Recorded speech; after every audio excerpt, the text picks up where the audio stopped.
Midi! Mindjárt lehet enni! Midi, jó hírem van. Stan, mi történt veled? Nem érdekes, megismertem egy tök jó arcot, és képzelt, elvállalta, hogy kiképez.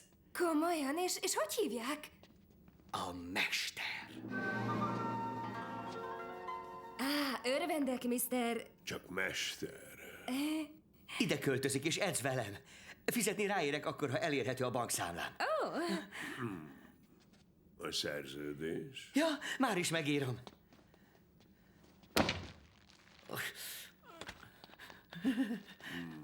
Nagyon sajnálom, csak mester, de nincs cigizés a házban. Dehogy nincs. Akkor melegítek még egy adag kaját. Szívi, te nagyon tudsz. Tökéletes a hőfoka. Mondja, csak mester, hová valósi? A pokolba. Ide mi szél hozta? Állás? Oda megyek, ahova a szél sodor. Nagy arc, mi? És mióta oktatja az önvédelem művészetét?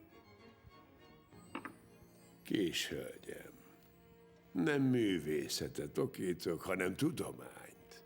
Gondos ötvözete ez a legöldöklőbb karaténak, kung funak, wing chunnak, krav magának, muay thainak, kickboxnak és a filippino kalinak. Az a kedvencem.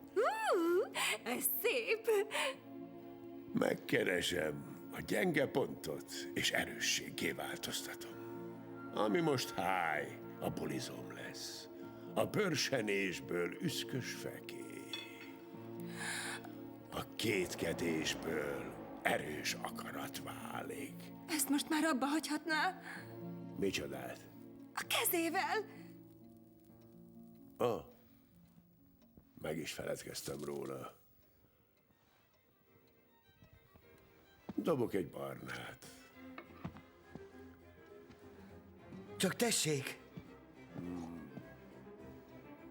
Stan, Szívi, muszáj ide költöznie. A mesternek? Én frászt kapok tőle. Ezzel én ugyanígy vagyok. Ezért ő a tökéletes oktató. De Stan... Figyelj! Akarod, hogy túléljem a sitet? Persze, hogy akarom. Akkor ne vitatkozzunk ezen. Meglátod, hamar megszokod.